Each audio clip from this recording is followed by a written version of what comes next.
কোথা থেকে ভোকাবুলারিজ গুলো মুখস্থ করব? ফার্স্ট কোশ্চেন যেটা এটাই চলে আসছে এই জায়গা থেকে। ফার্স্ট স্টেপ হচ্ছে গল্পের বই থেকে আমরা ভোকাবুলারিজ গুলো মুখস্থ করব। সো যখন আমরা সেই গল্পের বইগুলো পড়ছি, ফর এক্সাম্পল হিমুর একটা গল্পের বই, একটা ঘটনা পড়তে পড়তে একটা ওয়ার্ডে ধুপ করে আটকে গেলাম, বুঝলাম না যে ওয়ার্ডটার মানে কি, কথার কথা বলছি। তখন এই ওয়ার্ডটা যখন আমি আলাদা করে যাব, ডিকশনারি থেকে আমি এটা শিখবো, শিখে আমি ওই গল্পের বইয়ের নিচে আন্ডারলাইন করে উপরে আমি সুন্দর করে ওয়ার্ড মিনিংটা দিয়ে দিব। এটাতে কি হচ্ছে, ওয়ার্ড মিনিংটা তো আমি জানলামই, এবং এই ওয়ার্ড মিনিংটা কোন ধরনের প্রেক্ষাপটে থাকে, কোথায় আসে, এটাও আমি জানলাম। তো এরপরে যে জিনিসটা হবে কি, যে যখন আমার এরকম কোন একটা সিনারিও হবে বা এরকম কথাবার্তার জায়গা আসবে, শুধুমাত্র এই জায়গাটা হতে হবে তা না, এরকম কোনো প্রেক্ষাপট হলো ওই ওয়ার্ডটা অটোমেটিকলি আমাদের মুখ থেকে বের হবে। হয় না এরকম কিছু কিছু জিনিস আছে না, ধুপ করে বের হয়ে যায়। নতুন শিখছি একটা প্লট থেকে বা একটা জায়গা থেকে বা একটা মুভির একটা সিন থেকে, ওরকমই একটা সিন আসছে, ধুপ করে ওয়ার্ডটা বের হয়ে গেছে। এরকম কি হয় কি হয় না? তার মানে ব্যাপারটা হচ্ছে, আমি যে ওয়ার্ডটা গল্পের বই পড়তে পড়তে প্লটের মধ্যে ভিজুয়ালাইজিং এর মধ্যে শিখে ফেলি না, ওইটা আমি খুব কমই ভুলি। কারণ আমি তো ওইটা দেখে ফেলছি এবং দেখে আমি বুঝে ফেলছি, ওটা তো আমার ভিতরে আত্মস্থ হয়েছে। So this is how we have to learn vocabularies at the very first stage. Not only that, এই জিনিসটার মধ্যে আমরা আরো বুঝতে পারি কি, আরো বুঝতে পারি হচ্ছে আমরা কোথায় কোন ওয়ার্ডটা অ্যাপ্লাই করব। যেমন একটা ছোট্ট উদাহরণ দিই, television, right?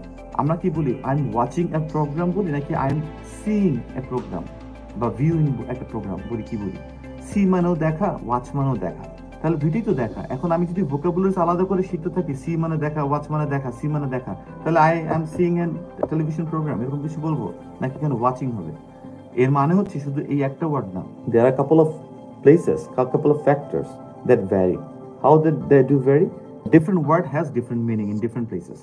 So that's a very good area. তো ভোকাবুলারিজ প্রথম কথা হচ্ছে কোথা থেকে বই করবো? আমরা মোস্টলি গল্পের বই, যেটা 5টা বই বলি আমি ফার্স্টে, এই বই থেকে আমরা স্টার্ট করবো, গল্পের বইগুলো থেকে।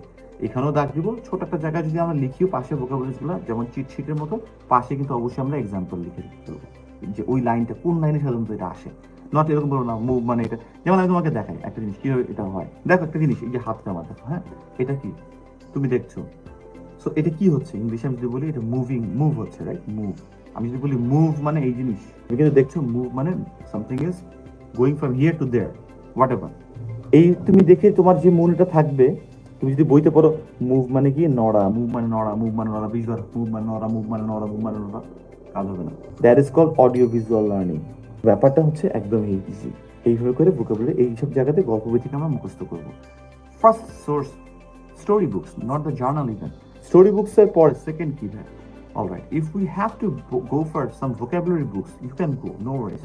So if we have to pick a vocabulary book, I would rather say choose those books which do have pictures on it and a lot of explanations.